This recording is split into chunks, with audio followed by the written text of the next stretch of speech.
enquiry আউটপোষ্টৰ পৰিচালক ৰাজেশ ভূঞা অফিচিয়েলৰ এটি post আপোন দুটি চৰিত্ৰ গৃহপ্ৰৱেশ বেহাৰবাৰীৰ পোষ্ট চাই থাকিব মৰম দি থাকিব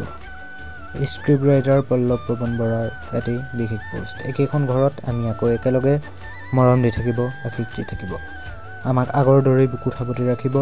আপোনালোকৰটো মৰমৰ বেহাৰবাৰী আউটপোষ্ট সদায় মৰমেৰে বুকুত ৰাখিব ধন্যবাদ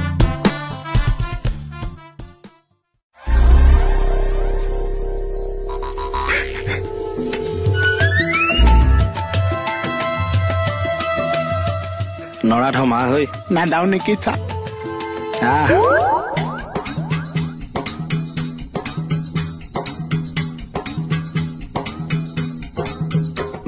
নগৈছো নাদাও চা আৰে মই আছো তোৱা